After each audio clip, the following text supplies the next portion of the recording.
Sango ya Congo, breaking news, Bobo Messeni na Sentinelle TV. Tous allez bon, on dirait qu'il y a mon alema na rétro de la semaine. Rétro de la semaine, les alibas Sango ya Congo, Nenge Loami, Nenge Tamolami, na Mboka Mobimba, et bisoto Komisiamo, na Banda Kunabino, les alibons les messagers de la bonne nouvelle, Didier Formé, messager ya Sango Malam, Proverbe 30-30. Et c'est même absolument que bato belé bazo comprendre était ba message biso toujours ça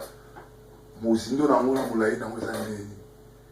message tout biso toujours na awa ezaka rapona ko éveiller bato ko la musabatu ou doit comprendre le oni to sala. Alors muto azo douter na ministère na ngai ou azo douter na capacité na ngai ministre Nzambe atanga na 1 Corinthiens 9:20 Paul a expliqué batuke et na makamuso za kosala na ba yanki atambo lokola yanki na ba yuda atambo lokola yuda na ba saper atambo lokola ba saper na ba voyou atambo lokola ba saper ba voyou pour sauver bam. Paul dit j'ai marché avec des juifs comme des juifs pour les sauver afin de les gagner. Deux ans na ba biloko musuto kosala ki yanki ki gourba ki gentillesse ki entelo ezaka rapé car pour nous sauver ba yanki ba gourba na ba mvute. Donc je crois vous comprenez là. Basangwa Congo Trump alingi kosila nana Kabila avant juin 2014. Donc avant juin 2014, Donald Trump ou azali président des États-Unis azolinga sila nana Kabila. Alors tout petit félicitations na babundeli mboka partout na diaspora srebozali. Parce que bitumba o bubundi na Sénat américain, na Union européenne, na Parlement anglais, na Parlement ya Belgique, na Parlement ya Bundestag, na Bundesliga, na Bundesrepublique, na Parlement en France, ba mboka oyo ezali bongo ba kolo ya Congo engo etindike na ngonga oyo bouti komona semaine utuleka batuti rwandais bake kofunda ndeko na bango mututi rwandais oyo azali bongo Paul Kagame po na ba génocide asali na Congo. Ezali victoire monene na diplomatie, ezali victoire monene na combat, ata ko ba honorer Rwanda, ata ko opposition à Congo ba corrompu po bozo mona ndenge bazo changer ba date parce que ba signer ba accord na Kabila ba glisser ensemble. Toza na classe politique té, ezala na Vatican, ezala na bandoki, ezala na wak bayebi que classe politique ya ba congolais a corrompu. Tozali na élite moko te opposition. Tala sikoyo, jie bazo sala Tshibala, bazo tindika ye ba bengane na gouvernement. Et pourtant Tshibala so zali mayele ndenge azo gouverner te, ndenge azo gouverner mais agirage lo côté a comprendre lo côté, il a fallu aller là bas avant ça démissionner. Ndenge moko no lengankoi, bazui bango lo ba papier hygiénique ba utiliser ba bobo ba passer ba politicien congolais ba tikala jamais ko ya pour na kopesa solution na ba congolais tellement makambo leki na Zimbabwe makambo leki na Zimbabwe ezo lakisa armée na opposition baza mir armée na opposition baza bomoko bazo bunda pona mabumu na bango te mais bazo bunda pona mboka ezala malamu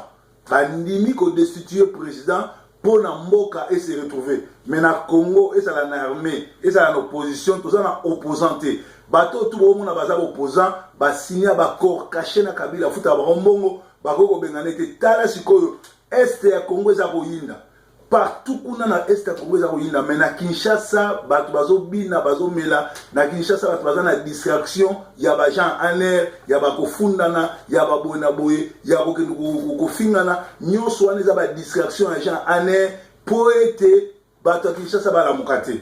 donc na web sabino que Paul Kagame bafundi ye ezali na même moko na sima o ezali bon ba américain ba sala ndenge wana ba boma Mobutu ba boma Savimbi o azalaki agent na bango ba américain ba sala toujours ndenge wana soko saleli bango batindika ka batu na yo bafunda yo po bakanga yo bit na bango ezani bit na bango ezali balkanisation ya Congo esimbité ba congolais balingi na bango balkanisation te ba comprendre ngo siko bazo changer Baouti Kolongola Angola, Edouard Doualongwe n'a plus de 10 000 militaires na Congo, siko Zimbabwe azana plus de 45 000 soldats au bazaki kuna na ba rebelle ba mercenaires au bazaki ko alimenter Kabila yango monaki ke na 2011 le Kabila ayibi élection kaka Mugabe mutu ayaki parce que Mugabe mutu azaki ko gérer ba milice wana nyo surtout azako ko tsambongo ebele na Congo yango ayaki donc ba longoli bazo longola na armée na ye ndenge na yesaki bino ba américain soki bali balia yo balia malembe bazaki na posa Libye mais babandaki na Tunisie bake na Égypte après ba ko boma Kadhafi c'est la même chose objectif na bazali Kabila zo santé Kabila ni kolongwa te babani kolongola ye bato yo bazali ko sala effort na ye bato bazali ko pese courage bato bazali ko pese mutu makasi bato bazali ko fournir minduki na ba soldat babani kolongola bango moko na suka scénario zani Paul Kagame bakomeme na CPI Kabila ako se retrouver na CPI nde na ngonga wana ba changer ba politicien pe ba changer ba homme na sous région na biso donc yamo bomoni Didier Renders azo kitakin le 27 novembre pour na ko faire comprendre na Kabila que makambo eleki na Zimbabwe soki yé a longwete a démissionné avant le 31 décembre ninge ba corps o ya signaki ezolo ba corps le 31 décembre o ya signaki 2016 soka longwete ebembe na ye kozala traîner na bari ya Kinshasa lokola Samuel Do message ya Didier Renders o aza politicien o aza commerçant o azali coopérant oyo azali bongo ko sala masolo yango wana pe bomoni bien que Sénat anglaise et Sénat américain baboy Kabila akendeti na 2018 balobi Kabila fois longwa makamyo soto ba oyo nani Seigneur Salaki nanga Salaki na madame Niki oyo ba corrompaki Sénat et président Sénat aboy félicitations à ba congolais no baza kuna donc avant le 30 décembre il se passera des choses na Congo mais Kagame l'air à comprendre que bafundi na CPI Kagame se précipite na masolo o bomoni bazoteka ba noir na Libye Kagame siko azo proposer ba pesa ye 30 000 migrants pour a pesa bango vie Kagame azana mabelete ba Rwandais bango mona no balobaka baza mabelete babele zate siko Kagame l'air azolinga zwa ba Érythrée oyo ba Érytréen ba ndeko na ba peuple pel bango nyo surtout côté muso benga ba pel côté muso benga ba Tutsi côté muso ba Érytréen baza peuple moko yazo linga zo bango motema nezani mabela est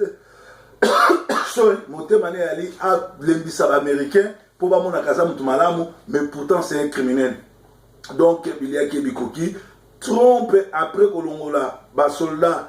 yangola plus de 10 000 soldats à Kenya Zimbabwe o bazana plus de 4 000 hommes balongoli bango parce que bango bakolongwa Congo donc Eliaki Kabila bikoki alors là on dit que ça toyeba ke rasop na ba G7 wana tout baza ba faux politiciens ba on na ba Moïse Katumbi groupe na bango na surtout ba faux politiciens ba tikala jamais ko sangana poti Congo congolais c'est pela mais bazaki on a pour protéger Kabila alors ba signer ba corps ya ko glisser ensemble ya mwana o monaka soki ba tie date ya le 28 novembre pour na basa la marche ba parti mususu eye ko région de Bango au lieu ba sepela ba ke lisanga ba kimi yango parce que bango ne surtout ba corrompu biliaki bango bikoki basango lisusu ya Congo tozali bongo kosenga na emenkanu oyo boyebiebe na kombo ya frère Gege azongisa $400 ya bato pasteur Manesi Baba apesaki po na kobongisa tombe ya Debaba apôtre Debaba eza kokamwa komona mutu lokola emenkanu oyo azali bongo fruit abimana libumu ya apôtre Debaba bapesi $400 pour aménager tombe ya papa na ye ya frère na ye ya mutu akamba ye mutu akosa na studio mutu alansa ye mais emenkanu azumbo mwana meli ya mwana bomona emenkanu azana libabe azana kimuyibi ya na Angleterre akindo yiba passeport abatu ba kangai ba refula ko ya susu na Angleterre te partout akindaka ba refula kaye et soka ye na basi ana poto baboto la basi parce que c'est un frère Gege, un frère voleur, un monsieur qui ne connaît pas Dieu mais qui se sert du nom du Seigneur. Voilà makambo tozaki nango lelo tozongeli parce que ezali retour de la semaine, ezali bon bansango nkufi, sango mukuse, nouvelle en bref, breaking news, Congo est en ébullition après na printemps arabe, sikoyo tozali bongo na évité to benango printemps ya Afrique de l'Ouest ou bien Afrique centrale, to évité mais ba américain baza décidé après départ il y a Eduardo Santos, il faut ba kanga Kagame pour na ba crime na sali na Congo, faut ba kanga Kabila pour na ba crime na sali na Congo, ba si ba longoli Mugabe sous région wana tout bazo sokolango pour batia ba génération sika ba kambia sika parce que peuple congolais alingi na ye balkanisation te, congolais alingi na ye kolemela kolangwa mais congolais alingi kozala ensemble. Félicitations na ba mai mai, félicitations na ba combattants ya Kivu, ya Kinshasa, ya partout dans le monde parce que combat auto bundi en biso nyonso tozalaki infiltré, tozalaki na batamite mamabe, tozalaki na miyibi, tozalaki na bato lokuta mais nzambe ya lola alongisi biso yango tozala bomoko tokende tuna suka. Normalement na ngongo nde masolo ezokende soki tozalaki organiser bato kwa ba Didier Tumba koboma ye, mutu lokola Chibala kobare ye, mutu lokola Olenganko, il fallait ba commando balamuki bona tongo bakuti Olenganko ya kufi, bakuti Minako ya kufi, bakuti Zakaria kufi, bakuti Kofi Olomide Mutungu bakufi, batu wana nyonso tu o bazali ko bundela Kabila ko sala ke yazala na babuso bana ko banda ko bare bango moko moko pe lisusu na ndenge masolo ngozo kende barabe balingaka biso te, barabe bazoteka biso, barabe bazonyokola biso, esengoli biso bana poto to banda ko soutenir ba business ya bandeko na biso to tika kosonga biloko epa barabe parce que balingaka biso te. Bozana ba image, bozana ba vidéo, ndenge bazo violer, ndenge bazo boma, ndenge bazo nyokola bandeko na biso. Mais loko malamu yali boyebaki avant to comme le 30 décembre, il va se passer beaucoup de choses. Toujours c'est dans ba congolais nyonso étrangers. Oyo bozala na étranger bozana na Congo bo bima ba oyo bazali awa bazonga okende na Congo bo kende vraiment parce qu'il va se passer des choses. Kabila ba tindeli Didier Rendes akende ko yebisa ye soka longwete oyo ekomi na Zimbabwe ekokomela ye ebembe na ye ekozala bongo traqué ekozala bongo bendana na ba kinois encore ba kinois ba kanela ye parce que biliaki Kabila esila ibikoka. Donc bana Congo to sangana bana Congo to sala bomoko parce que ngongango yango ikoki yeso zankolo yeso za mobateli Congo to linyango zala ekolo bo moko tata bo moko mama bo boko bokonzi bo boko parti bo moko biso nyonso tu bana Congo liboke lisanga moko tata moko ezalaki bongo breaking news. André Kamonga Lema weekend malamu tokutani susu lobi dimanche pona mate ya kitoko ya kafu kafu sur biso ba congolais, biso ba bantu tozali ba vrai juif, ba juif o monaka na Israël, bazali bana Alkenazai, bazali bana oyo, bazali bon ba aventurier, ba instruit, bazali bon miyibi oyo ba yiba nationalité ya biso. Alors moi na Congo tellement, moi na Congo toza bomoko, totika koswana, totika bibumba bunda, botika kolanda ba distraction ya bato ba futi bango na mbongo na aner pour kosa bato bakangisi bato bazo swana bazo fina nyonso wana ezali kaka pona ko distraire bino. Donc tolobaki ete ngongango ekoki, il se passe des choses après Zimbabwe masolo nyonso tozobetama na Congo Kabila fois kende so akete biliaki bikoki. Breaking news, yes ou non. Merci.